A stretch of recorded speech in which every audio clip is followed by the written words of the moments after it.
당신은 인간의 관점에서 얘기하지 하나님의 관점에서 얘기하지 않는다. 이 말을 들은 신학 교수는 이런 주장은 기독교의 반지성주의자들의 입장이라고 말한다. 그러나 반지성주의라고 분류하는 것은 스스로를 지성주의자라고 생각하는 사람들의 주장일 뿐이다. 모든 사람들은 자신의 경험과 지식과 전통을 통해서 사고하는 방식을 배운다. 우리는 이것을 경험주의나 합리주의 그리고 전통주의라고 부른다. 그리고 우리는 플라톤을 반지성주의자라고 말하지 않는다. 플라톤이 바라고 믿었던 이데아의 세계를 그리스도인들은 그리스도를 통해서 이루어진다고 생각한다. 플라톤을 관념주의자 또는 이상주의자라고 한다면 그리스도인들은 반지성주의자가 아니라 이상주의자라고 할 수 있다. 천국이라는 이상세계를 현실로 받아들이기 때문이다.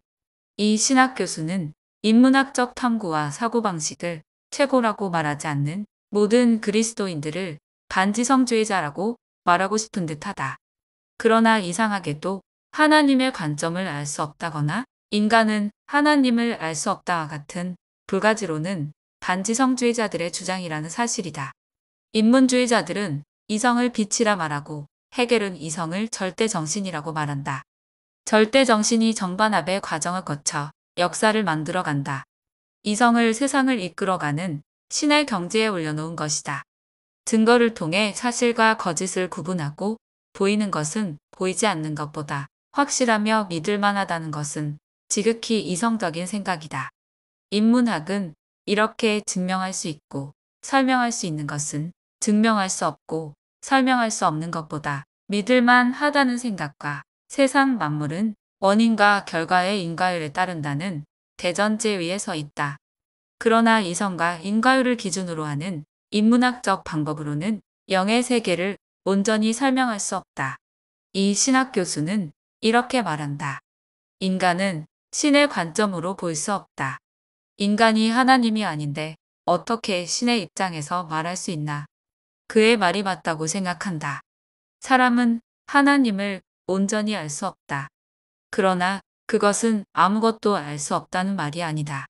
우리는 온전한 하나님의 관점을 가질 수는 없지만 어렴풋이 그 그림자를 볼 수 있다고 바울은 말한다.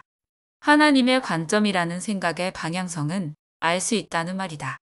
만약 그것까지 부인한다면 성경을 읽을 이유는 없다. 어차피 하나님을 알 수 없다면 성경을 읽을 필요가 없기 때문이다. 성경에는 하나님의 관점과 신학 교수와 같은 인문주의자들의 차이를 명확하게 보여주는 사건이 있다. 바로 가나안 정탐꾼 이야기다. 땅을 정탐하고 돌아온 정탐꾼들의 의견은 10대 2로 나누어진다. 그들이 본 것은 같은데 그들의 의견은 갈라진다. 40일 동안의 정탐 일지는 모든 이스라엘이 모인 자리에서 공표된다. 그 땅은 젖과 꿀이 흐르는 땅입니다. 그러나 땅 거주민은 강하고 성읍은 견고하고 힘이 클 뿐 아니라 거기서 안악 자손을 보았습니다. 우리는 능히 올라가서 그 백성을 치지 못할 것입니다. 그들이 우리보다 강하기 때문입니다. 그 땅은 거주민을 삼키는 땅이요. 거기서 본 모든 백성은 신장이 장대한 자들이며 거기서 네피림 후손인 아낙 자손의 거인들을 보았으니 우리는 스스로 보기에도 메뚜기 같으니 그들이 보기에도 그와 같았을 것입니다. 이렇게 말한 10명의 정탐꾼들은 하나님을 믿지 않는 자들이 아니다. 그들은 하나님의 군대에서 뽑힌 지휘관들이었으나 하나님의 능력보다 자신이 본 것과 이성을 더 신뢰했다. 그러나 그들 중 여호수아와 갈렙 두 사람은 이렇게 말한다. 우리가 곧 올라가서 그 땅을 취합시다. 우리가 능히 이길 것입니다. 오늘날 기독교의 정세는 자신의 눈과 귀를 믿고 이성을 따르는 흐름이 주류를 이루고 그 외 다른 목소리들은 저 신학 교수의 말처럼 모질이로 몰아붙이거나 못 배운 사람 취급을 해버린다. 사내들인 공회에 끌려온 베드로와 제자들을 신문하던 바리새인들 앞에서 백성의 존경을 받던 율법 교사 가말리엘은 말한다. 이전에 드다와 갈릴리의 유다가 선전하여 수백 명이 따르더니 그들이 망함에 모든 사람들이 흩어졌다. 이제 이 사람들을 상관하지 말고 버려두라. 이들의 사상이 사람에게서 났으면 무너질 것이요. 하나님께로 났으면 우리가 그들을 무너뜨릴 수 없겠고 도리어 하나님을 대적하는 자가 될까 하노라. 자신이 알고 있는 것이 모든 것인 줄 알고 수십 년 공부로 2000년에 걸친 성령의 역사하심을 우습게 여기는 자가 되어서는 안 된다. 사건이나 현상을 통해서 객관적인 시각을 갖는 것과 그럼에도 불구하고 영적인 역사하심과 하나님의 설명할 수 없는 인도하심을 믿는 것은 평범한 인문주의자 신학교수나 목사들이 할 수 있는 일이 아니다. 그러나 가말리엘처럼 그것을 알지 못하고 받아들일 수는 없지만 하나님의 일일 수도 있다는 가능성을 부정하지 않고 내버려 두는 일은 할 수 있다.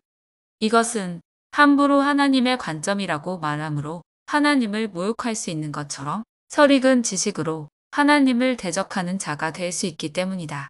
한국의 많은 신학자들은 현대의 진화론이나 우주론, 그리고 과학의 발전이나 역사의 발견 앞에서 겁먹고 스스로를 메뚜기처럼 생각한다.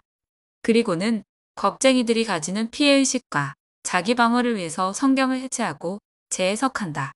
성경의 초월성을 축소하고 기적의 역사성을 부인하며 창세기의 천지창조를 역사적인 사실이 아니라 창조신앙이라는 개념화로 정신승리를 함으로써 많은 그리스도인들을 자신처럼 겁쟁이로 만들어버린다.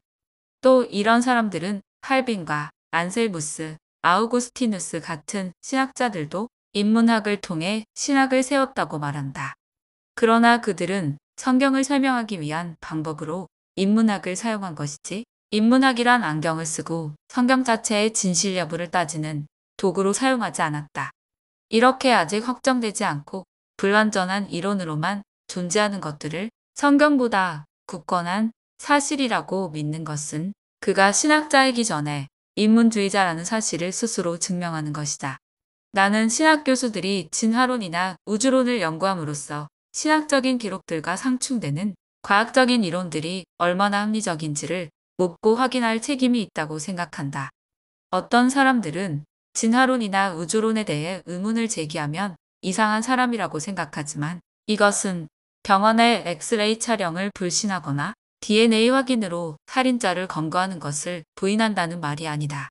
나는 진화론이나 우주론 같이 실험으로 재현할 수 없는 이론들은 전제 조건이나 가정들이 과학적인가를 따져봐야 한다고 생각한다. 그리고 관찰을 통해서 수집된 자료의 상관성이 얼마나 필연적인가를 확인해야 한다고 생각한다. 예를 들어 빅뱅 이론은 태초에 작은 점이 있었고 이 점이 대폭발을 하면서 우주가 생성되었다고 말한다. 그 점에는 쿼크, 렙톤과 맥의 입자, 그리고 모든 입자에 질량을 부여하는 힉스라는 입자가 존재한다고 주장한다. 그러나 이런 주장이 얼마나 비과학적인가 하는 것이다. 힉스라는 것이 모든 입자, 즉 물질의 질량을 부여한다면 이것은 신의 입자인가 아니면 매직인가? 질량이라는 것은 물질이 가지는 고유한 특성이 아닌가. 신이 모든 것을 만들었다는 말에는 비과학적이라고 비판하면서 과학이라는 상자 속에 넣으면 신화나 매직도 과학이 된다. 입으로는 과학이라 말하고 그 내용은 매직이나 신화의 이야기와 너무나 똑같다. 그리고 빅뱅 이론의 가장 신화적인 설명은 한 점의 대폭발로 시간과 공간과 우주가 만들어졌다는 것이다. 우주는 물질에 속하기 때문에 가능하다 하여도 이것부터 이미 질량 보존의 법칙을 역행하여 한 점의 질량이 거의 무한대의 질량으로 늘어난다는 것을 설명해야 한다. 그리고 물질의 폭발로 시간과 공간이 생성되었다는 말은 정말로 비과학적이고 형이상학적인 말이 아닌가. 시간을 본 사람도 없고 그 질량이나 색, 고유한 특성이 무엇인지 전혀 알지 못하는 상태에서 어떻게 물질에서 영혼과 같이 보이지도 만질 수도 없는 시간을 물질로 간주하고 이것이 한 점의 물질에서 나왔다고 주장할 수 있는지 모르겠다. 거기에 더해 빅뱅 이론은 무에서 유가 나왔다는 이론인데 한 점에서 우주가 나왔다는 것은 무에서 유가 아니라 여전히 유에서 유가 나왔다는 이론이 된다. 우주 기원을 말하고자 한다면 이 점은 어디서 나왔으며 무엇인가부터 먼저 설명해야 할 것이다. 그리고 현대 진화론자들은 진화론이 가지고 있는 문제점들을 해결하지 못하고 정체되다 못해 자신들이 가정한 가설들을 하나씩 부정하고 있다. 다른 종으로의 진화를 스스로 부정하고 있기 때문이다. 그리고 공룡이 약 2억 5천만 년 전부터 6,500만 년 전까지 살았다고 말하지만 과학자들이 그렇게 자랑하는 방사성 동위원소 연대 측정법을 사용해서 공룡의 뼈를 측정하면 거의 대부분 2만 년에서 3만 5천 년 정도로 나온다는 사실이다. 어떤 과학자는 창조과학이 유사과학, 즉 사이비 과학이라고 말하면서 과학이 아니라고 말한다. 그러나 정작 그렇게 말하면서도 창조과학이 어떤 과학적인 근거로 무엇을 주장하고 있는지 알려고 하지 않는다. 과학자가 무엇인가를 비판하고자 한다면 과학적 근거를 통해서 따져 묻는 것이 과학적인 태도일 것이다. 나는 과학으로 성경의 모든 의문점들을 풀 수 없다고 생각한다. 과학이 성경을 모두 해석하고 진리로 인도할 수 있다면 믿음은 필요가 없기 때문이다. 이집트에서 일어난 열재앙에서 2번의 재앙을 따라한 정도까지가 과학이 하나님을 흉내내고 알 수 있는 마지노선이라 생각한다. 과학적인 검증으로 하나님을 아는 지식은 그 한계가 분명하게 존재하며 그 선을 넘으려고 한다면 오히려 유사 종교로 취급받게 될 것이다. 중요한 것은 과학적인 검증이나 이성적인 설명이 온전한 믿음에 이르게 할 수 없다는 것과 믿음은 오직 믿음으로 믿음에 이른다는 점이다. 그리고 성경을 반대하지 않는 자는 성경의 친구가 될 수 있다고 나는 생각한다.